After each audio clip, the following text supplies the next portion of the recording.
Price the Lord. കർത്താവിൻ്റെ പരിശുദ്ധമായ നാമത്തിന് നന്ദിയോടെ സ്തോത്രം. അനുഗ്രഹിക്കപ്പെട്ടതായ നല്ല സമയത്തിനായിട്ട് ദൈവത്തെ തിരിയുമായി സ്തുതിക്കുന്നു.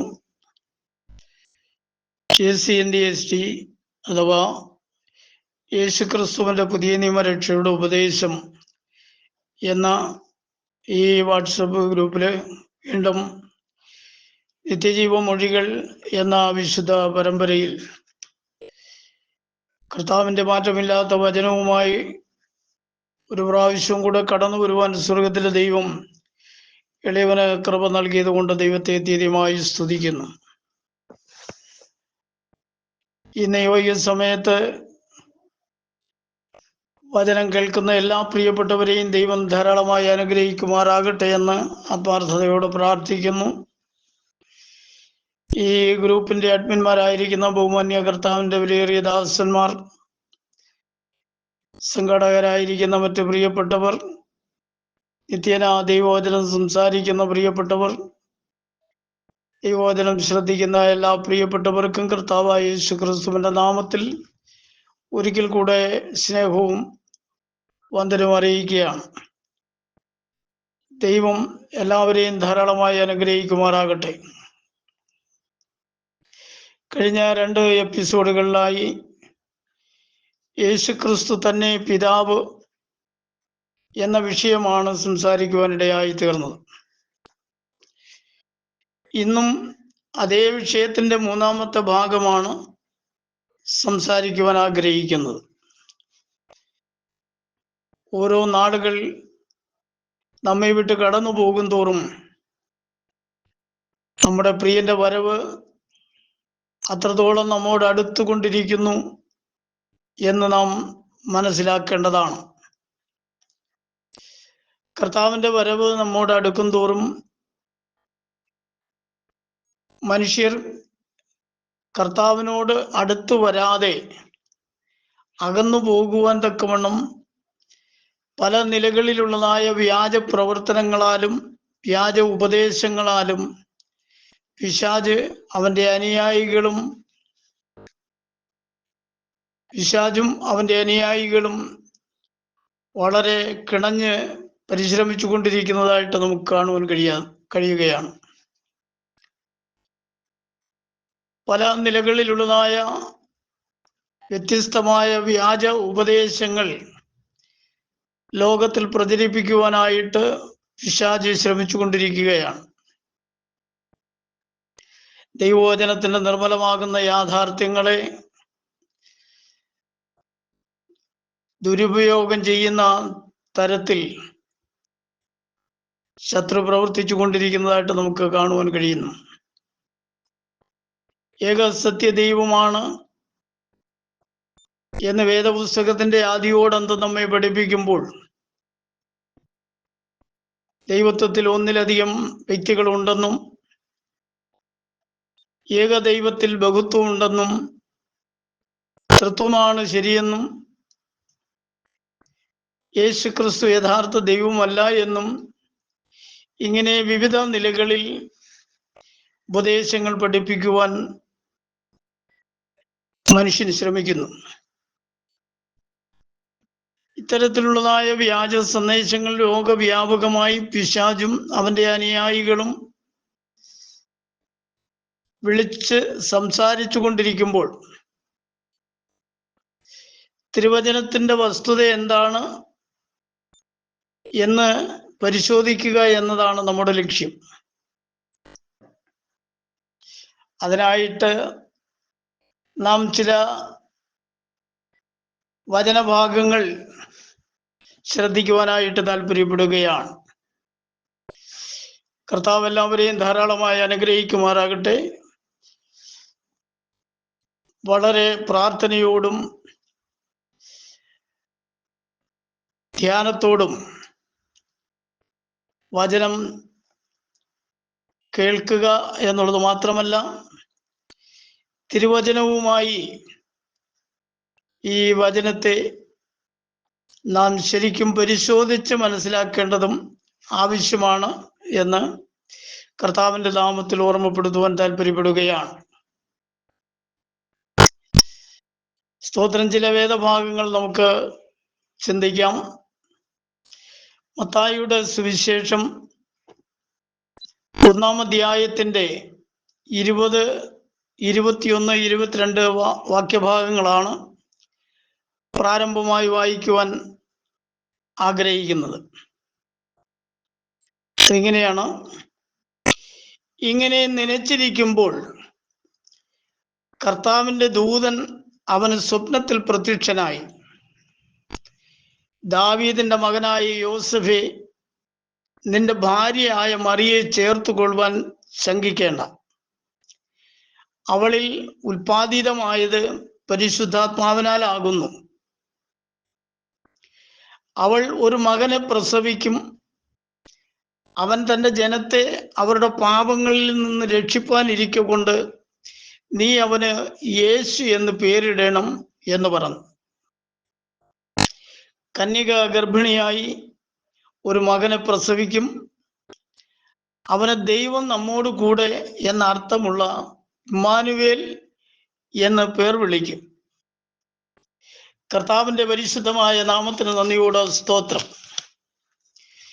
ഈ വായിച്ച വേദഭാഗം നമുക്ക് വളരെ സുപരിചിതമാണ്. നാം പലപ്പോഴും വായിക്കുകയും ചിന്തിക്കുകയും മറ്റുള്ളവരിൽ നിന്ന് കേൾക്കുകയും ഒക്കെ ചെയ്യുന്നതായ വചനഭാഗമാണ്. സ്തോത്രം. കർത്താവിൻ്റെ ജനനവുമായിട്ട് ബന്ധപ്പെട്ട്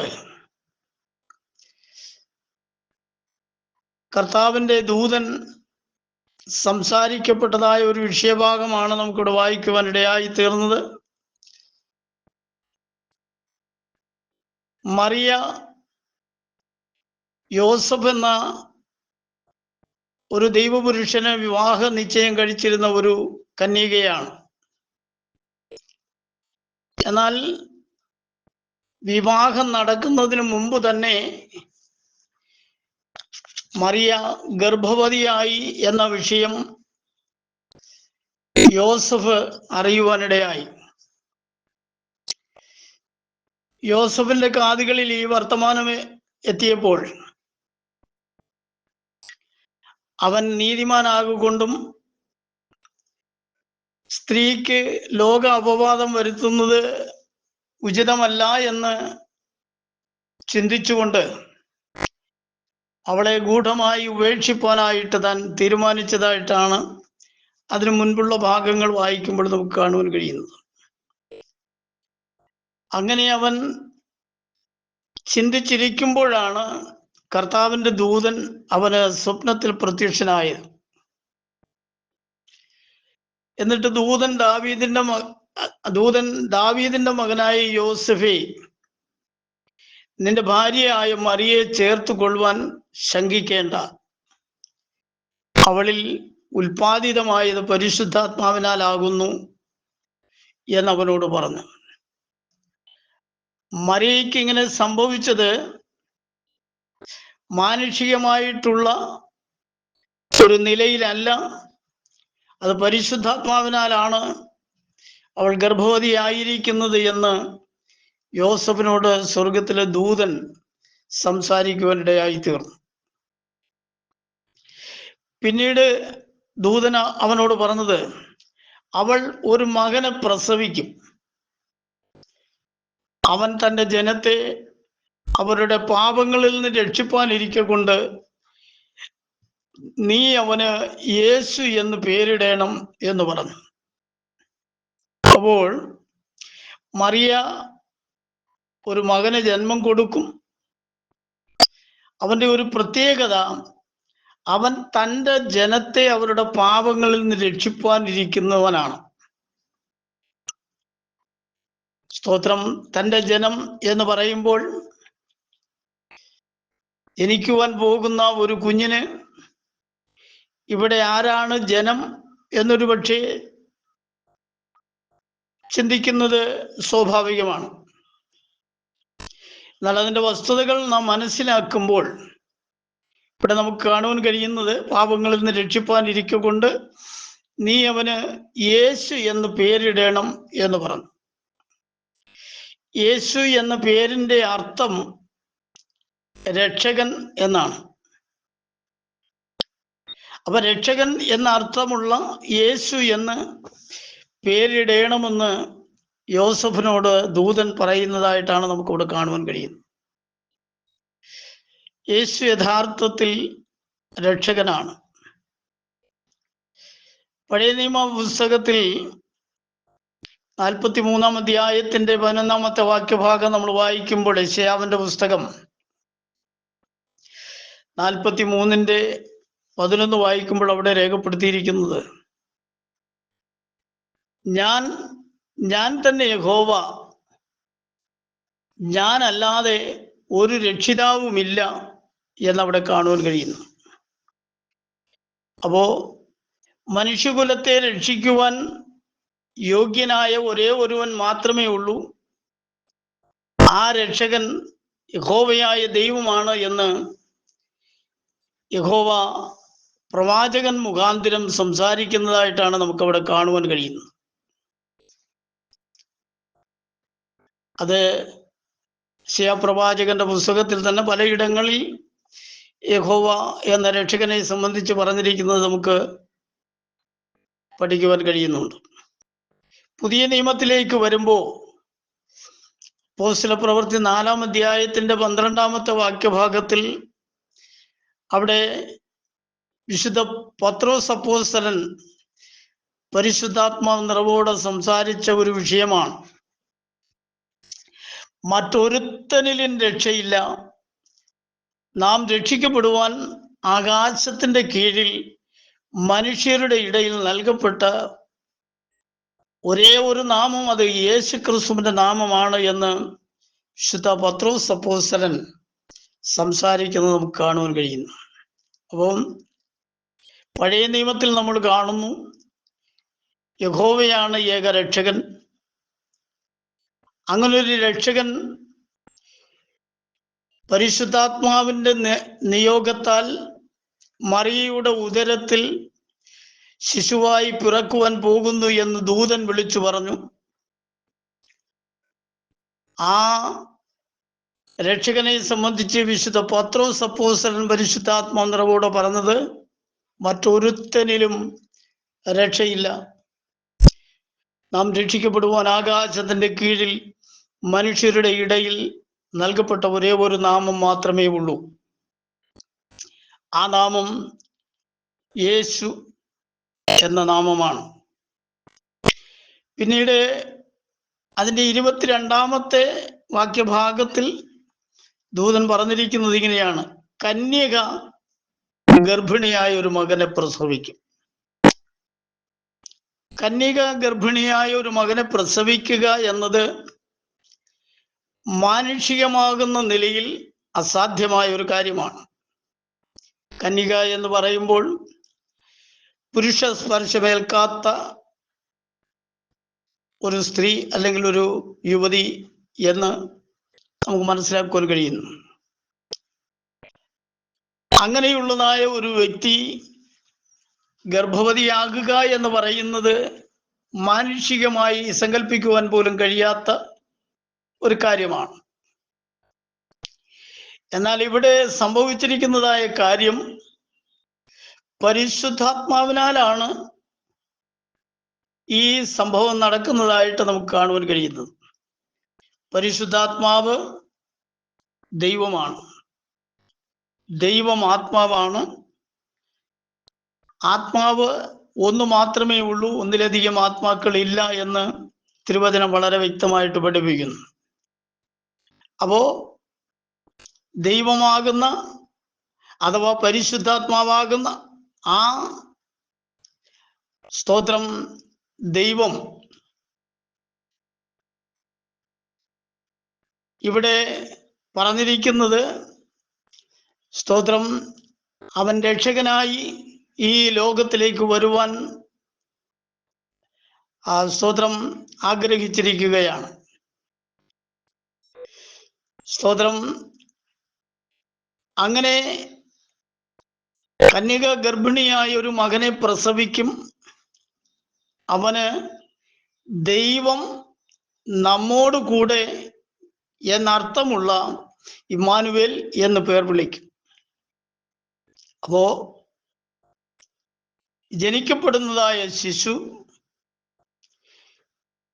ദൈവമാണ്, അവൻ നമ്മോട് കൂടെ എന്ന അർത്ഥമുള്ള ഇമ്മാനുവേൽ എന്ന് പേർ വിളിക്കും എന്ന് അവിടെ ദൂതൻ യോസഫിനോട് പറയുന്നതായിട്ടാണ് നമുക്ക് കാണുവാൻ കഴിയുന്നത്.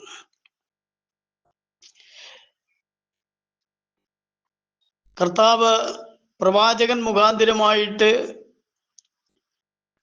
അരുളി ചെയ്ത കാര്യത്തിന് നിവർത്തി വരുവാൻ ഇതൊക്കെയും സംഭവിച്ചു എന്നാണ് അതിനോട് ചേർന്ന് നമുക്ക് വായിക്കുവാൻ കഴിഞ്ഞത്.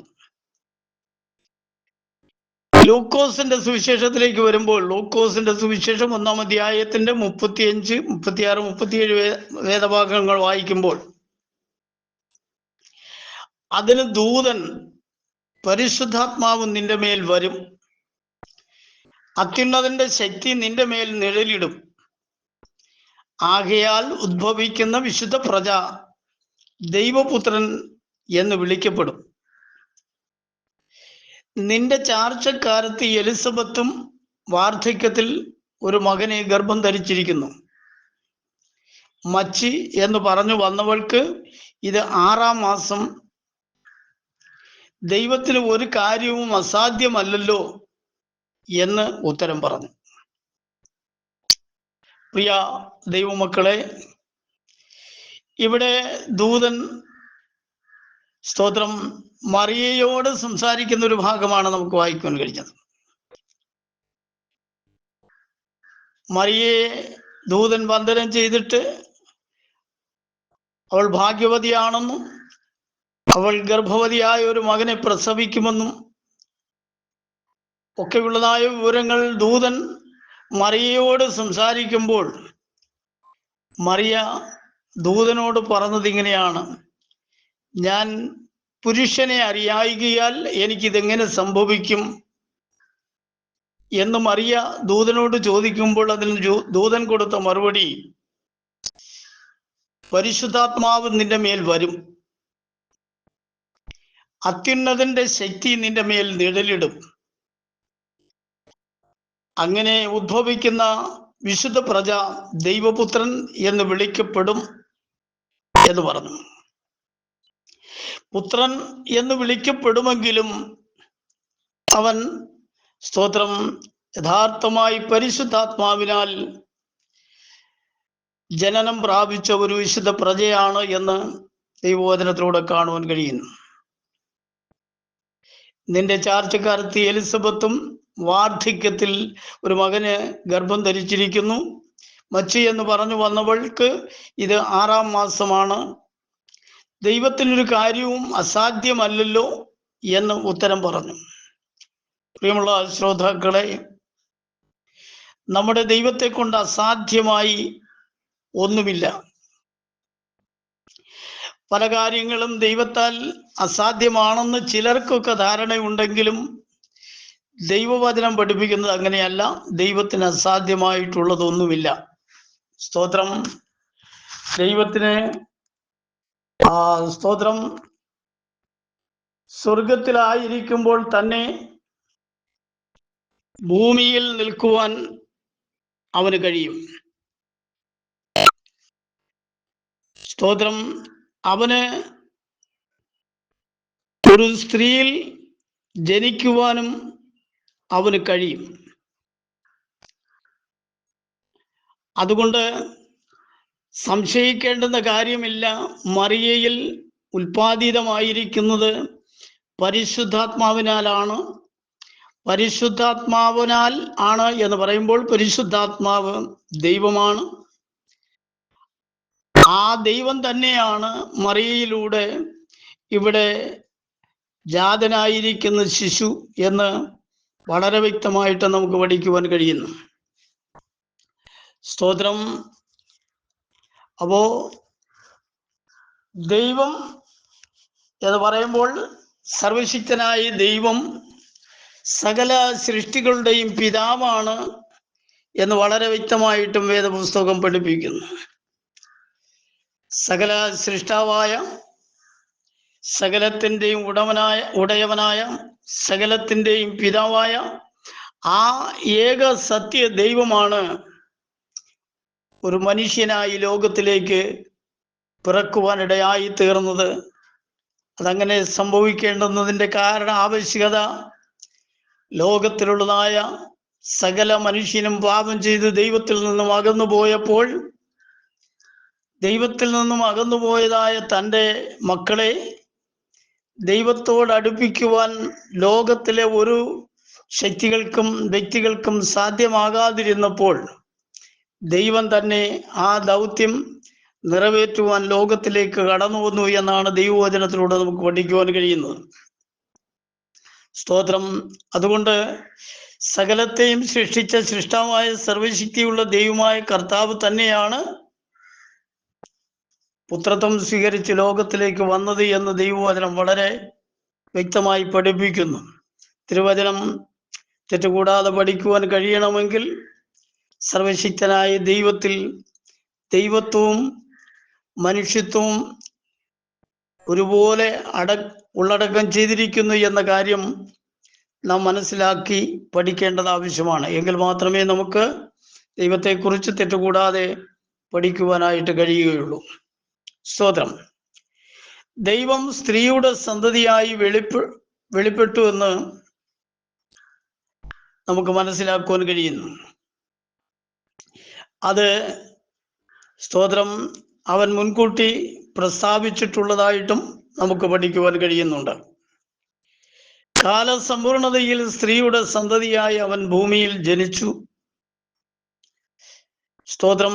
ദൈവം സ്ത്രീയിൽ നിന്ന് ജനിച്ചവനായി വന്നു എങ്കിലും അവനിൽ ഒരേ സമയം ദൈവത്വവും അതേ സമയം തന്നെ അവനിൽ മനുഷ്യത്വവും അടങ്ങിയിരുന്നു എന്നാണ് തിരുവചനത്തിലൂടെ നമുക്ക് പഠിക്കുവാനായിട്ട് കഴിയുന്നത്. ഇത് മനസ്സിലാക്കി ദൈവത്തെക്കുറിച്ച് പഠിക്കുന്ന ഒരു വ്യക്തിക്ക് മാത്രമേ തെറ്റുകൂടാതെ യേശുക്രിസ്തു ആരാണെന്നുള്ളതിനെ കുറിച്ച് വ്യക്തമായി മനസ്സിലാക്കുവാൻ കഴിയുകയുള്ളൂ.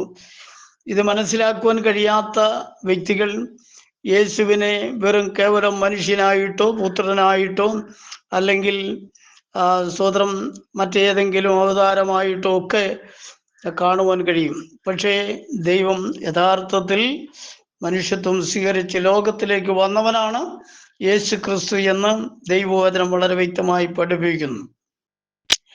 അവന്റെ മനുഷ്യത്വത്തിൽ അവൻ പുത്രനായിരുന്നു എങ്കിലും ദൈവത്വത്തിൽ അവൻ പിതാവ് തന്നെയായിരുന്നു എന്ന് തിരുവചനം നമ്മെ പഠിപ്പിക്കുകയാണ്.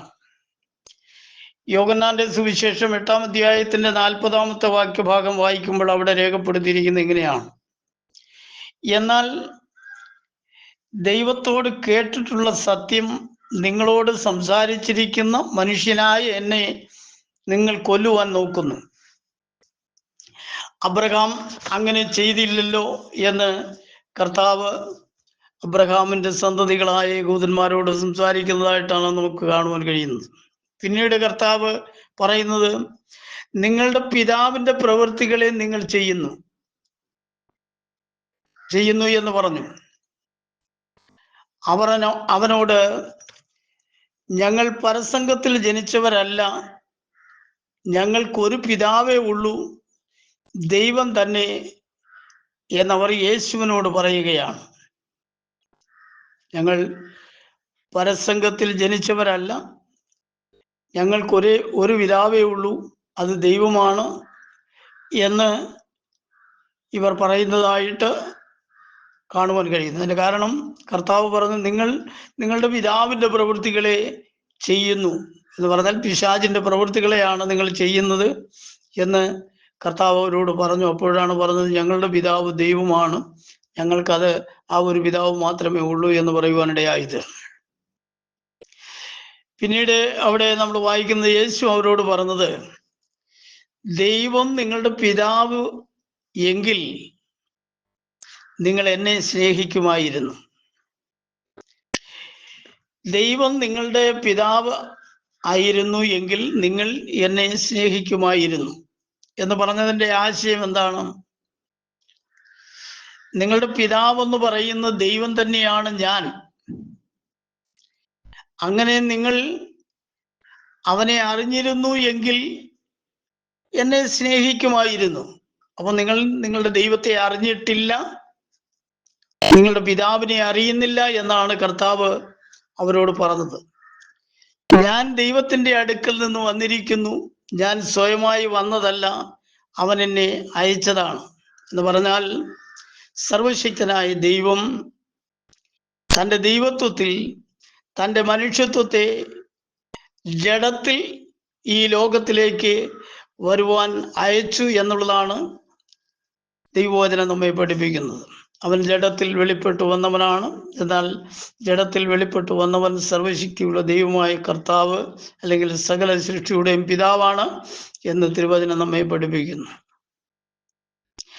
യോഹന്നാന്റെ സുവിശേഷം 17-ാം അധ്യായത്തിന്റെ 22-ഉം 23-ഉം വാക്യഭാഗങ്ങൾ വായിക്കുമ്പോൾ കർത്താവിൻ്റെ ഒരു പ്രാർത്ഥനാ ശബ്ദം നമുക്ക് കേൾക്കുവാൻ കഴിയും. അവിടെ പറഞ്ഞിരിക്കുന്നത്, നീ എനിക്ക് തന്നിട്ടുള്ള മഹത്വം ഞാൻ അവർക്ക് കൊടുത്തിരിക്കുന്നു.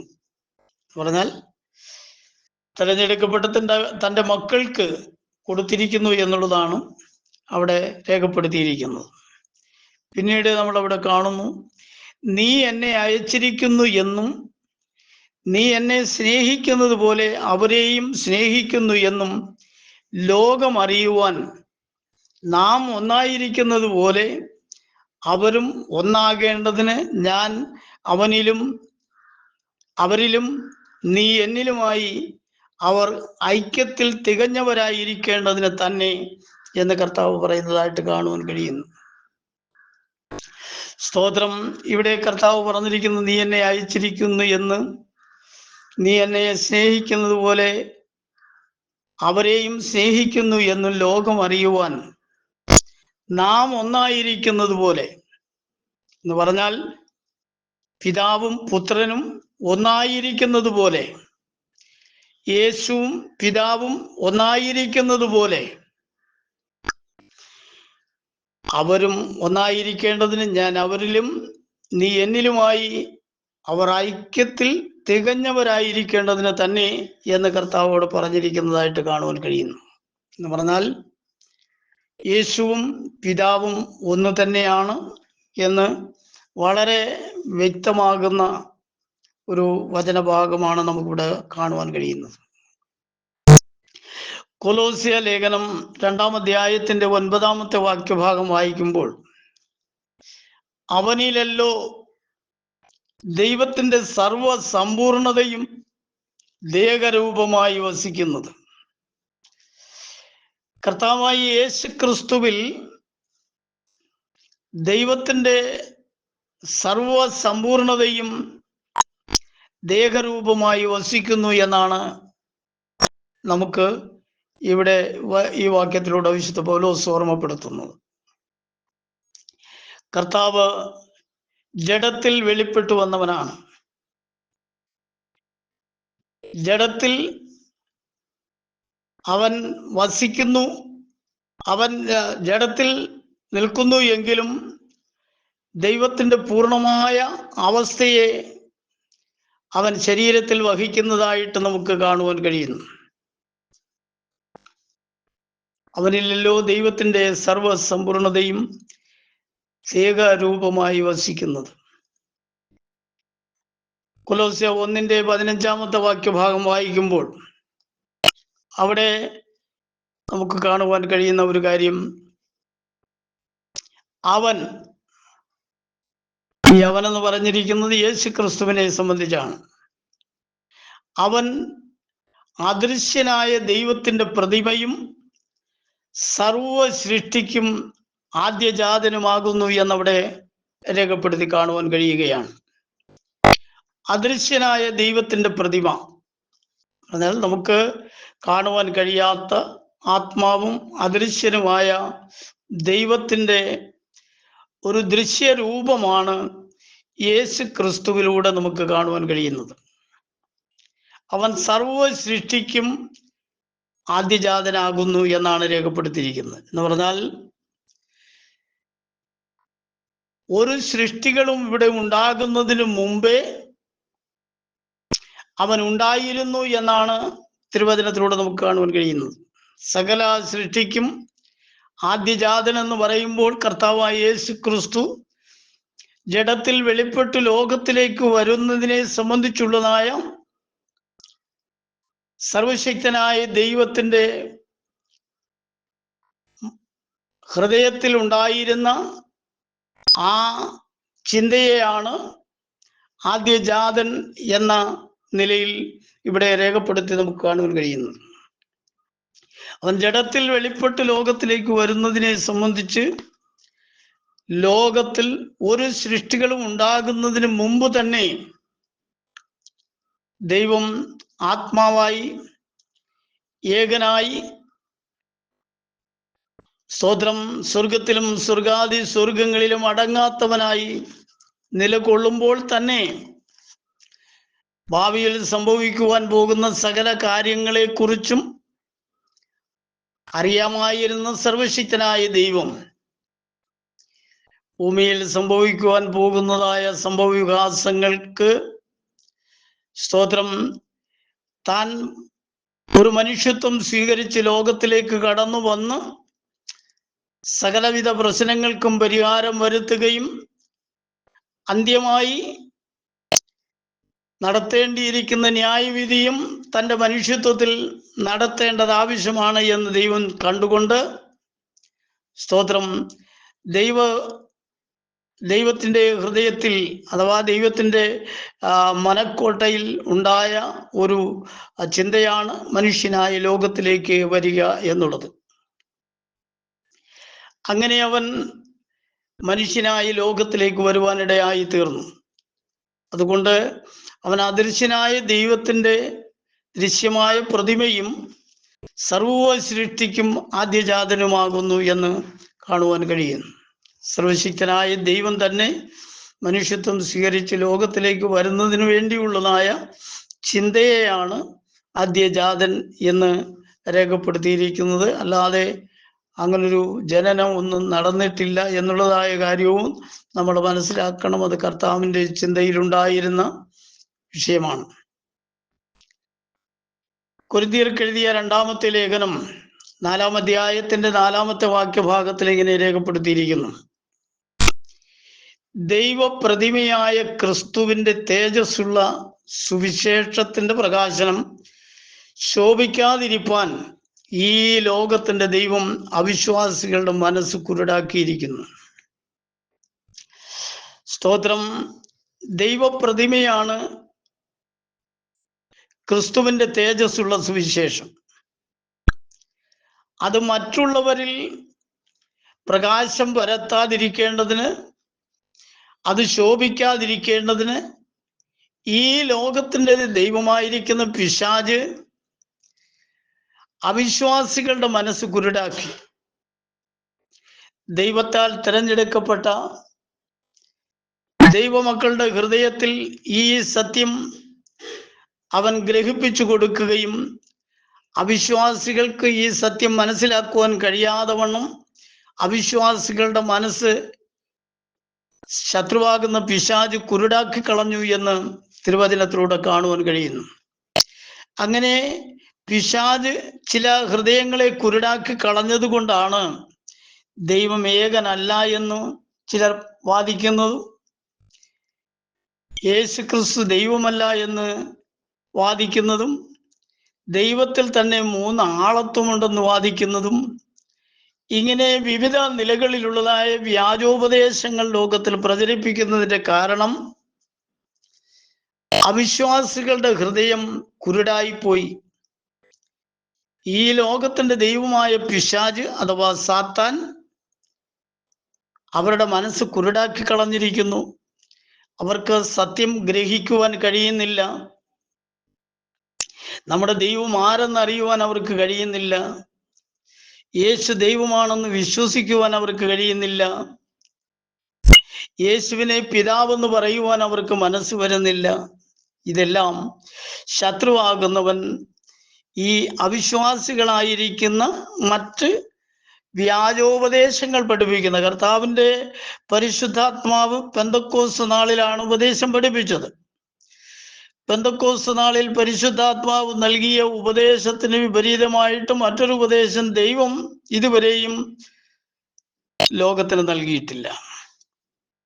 എന്നാൽ അന്നത്തെ ഉപദേശം മാറ്റി മറ്റു പല ഉപദേശങ്ങൾ പഠിപ്പിക്കുവാൻ തയ്യാറായി തുടങ്ങിയത് ഈ ലോകത്തിന്റെ ദൈവമായ പിശാച് അവിശ്വാസികളുടെ ഹൃദയത്തെ കുരുടാക്കിയത് കൊണ്ട് ചിലര് നിഖ്യാവിശ്വാസത്തിലേക്കും തൃത്വവിശ്വാസത്തിലേക്കും പിതാവ് പുത്ര പരിശുദ്ധാത്മ വിശ്വാസത്തിലേക്കും ദൈവത്വത്തിൽ 3 ആളുകളുണ്ടെന്ന് ഉള്ള വിശ്വാസത്തിലേക്കും മറ്റു പല നിലകളിലുള്ളതായ അന്ധമായ ചിന്തകളിലേക്ക് തിരിയുവാനിടയായി തീർന്നത് പിശാചിന്റെ ഒരു തന്ത്രമായിട്ടാണ് ദൈവവചനം നമ്മെ പഠിപ്പിക്കുവാൻ കഴിയുന്നത്. തിമോഥെയോസിന്റെ 1-ാമത്തെ ലേഖനം 17-ാമത്തെ വാക്യഭാഗം നാം വായിക്കുമ്പോൾ അവിടെ നമ്മൾ കാണുന്നത് ഇങ്ങനെയാണ്: നിത്യരാജാവായി അക്ഷയനും അദൃശ്യനുമായ ഏക ദൈവത്തിന് എന്നേക്കും ബഹുമാനവും മഹത്വവും. ആമേൻ. നമ്മുടെ കർത്താവായ യേശു ക്രിസ്തു നിത്യരാജാവാണ്. നിത്യതയിൽ ഒന്നും അവൻ സൃഷ്ടിക്കുന്നതിന് മുമ്പ് തന്നെ നിത്യതയിൽ അവൻ രാജാവായി വാണിരുന്നവനാണ്. ഇനി വരുവാൻ പോകുന്ന നിത്യതയിലും അവൻ രാജാവായിരിക്കും. അവന്റെ രാജ്യത്വത്തിന് ഒരിക്കലും അവസാനമുണ്ടാവുകയില്ല എന്നാണ് ദൈവവചനം നമ്മെ പഠിപ്പിക്കുന്നത്. അവൻ നിത്യരാജാവായി ഒരിക്കലും ക്ഷയിച്ചു പോകാത്തവനും അദൃശ്യനുമായ ഏക ദൈവത്തിന് എന്നേക്കും ബഹുമാനവും മഹത്വവും കൊടുക്കണമെന്നാണ് ദൈവവചനത്തിലൂടെ കാണുവാൻ കഴിയുന്നത്. അവൻ നിത്യരാജാവാണ്. സ്തോത്രം. എബ്രായ ലേഖനം 1-ാം അധ്യായത്തിന്റെ 3-ാമത്തെ വാക്യഭാഗത്തിൽ ഇങ്ങനെ കാണുന്നു: അവന്റെ തേജസ്സിന്റെ പ്രഭയും. ആര്? ദൈവം, അല്ലെങ്കിൽ യേശു ക്രിസ്തു. അവന്റെ തേജസ്സിന്റെ പ്രഭയും തത്വത്തിന്റെ മുദ്രയും സകലത്തെയും തൻ്റെ ശക്തിയുള്ള വചനത്താൽ വഹിക്കുന്നവനുമാകൊണ്ട് പാപങ്ങൾക്ക് പരിഹാരമുണ്ടാക്കിയ ശേഷം ഉയരത്തിൽ മഹിമയുടെ വലത്തുഭാഗത്തിരിക്കുന്നു എന്നാണ് അവിടെ കാണുവാൻ കഴിയുന്നത്. പ്രിയമുള്ള ശ്രോതാക്കളെ, ഈ വചനങ്ങളെ സൂക്ഷ്മമായി നാം പരിശോധിച്ചു നോക്കുക. നാം സേവിക്കുന്നവനായ നമ്മുടെ കർത്താവ് സകല സൃഷ്ടികളുടെയും പിതാവാണെന്നും അവൻ തന്നെയാണ് ദൈവമെന്നും അവനല്ലാതെ മറ്റൊരു ദൈവമില്ല എന്നും അവൻ ഏകരക്ഷകനാകുന്നു എന്നും സർവശക്തനായ ദൈവം തൻ്റെ വചനത്തിലൂടെ നമുക്ക് വെളിപ്പെടുത്തി തരികയാണ്. വ്യത്യസ്തമാകുന്ന നിലകളിൽ വ്യാജ സന്ദേശങ്ങൾ അറിയിക്കുന്ന പ്രിയപ്പെട്ടവർ സത്യം മനസ്സിലാക്കി ഈ അന്ത്യകാലത്ത് സത്യത്തിന് വേണ്ടി നിലകൊള്ളുന്നില്ല എങ്കിൽ യാതൊരു കാരണവശാലും ദൈവരാജ്യത്തിൽ പങ്കുചേരുവാൻ കഴിയുകയില്ല. ദൈവരാജ്യത്തിൽ പങ്കുചേരുവാൻ കഴിയാതെ പോയാൽ സ്തോത്രം, പിശാചിനും അവന്റെ ദൂതന്മാർക്കും ഒരുക്കിയിരിക്കുന്ന നിത്യാഗ്നിയിൽ അകപ്പെടുവാനിടയായിത്തീരും. അത് വരാതിരിക്കേണ്ടതിന് വേണ്ടി ശ്രദ്ധിക്കുക, സത്യം മനസ്സിലാക്കുക. മറ്റൊരുത്തനിലും രക്ഷയില്ല. നാം രക്ഷിക്കപ്പെടുവാൻ ആകാശത്തിന്റെ കീഴിൽ മനുഷ്യരുടെ ഇടയിൽ നൽകപ്പെട്ട വേറെ ഒരു നാമവുമില്ല, യേശു ക്രിസ്തുവിന്റെ നാമമല്ലാതെ. കർത്താവ് എല്ലാവരെയും ധാരാളമായി അനുഗ്രഹിക്കട്ടെ. നീ വൈകിയ സമയത്ത് അല്പസമയം തിരുവചനം സംസാരിക്കുവാൻ എളിയവന് അവസരം ഒരുക്കി തന്ന ഈ ഗ്രൂപ്പിന്റെ എല്ലാ പ്രിയപ്പെട്ട അഡ്മിന്മാർക്കും പ്രിയപ്പെട്ടവർക്കും കർത്താവിന്റെ നാമത്തിലുള്ള എൻ്റെ സ്നേഹവും നന്ദി അറിയിക്കുന്നു. എന്നെ ഇത്രത്തോളം ബലപ്പെടുത്തിയ സർവ്വലവനായിരിക്കുന്ന കർത്താവിന് സകല മഹത്വവും കരയേറ്റിക്കൊണ്ട് എൻ്റെ വാക്കുകൾ നിർത്തുന്നു. ദൈവം എല്ലാവരെയും ധാരാളമായി അനുഗ്രഹിക്കുമാറാകട്ടെ. ആമേൻ. Praise the lord. സ്തോത്രം, സ്തോത്രം, സ്തോത്രം, സ്തോത്രം.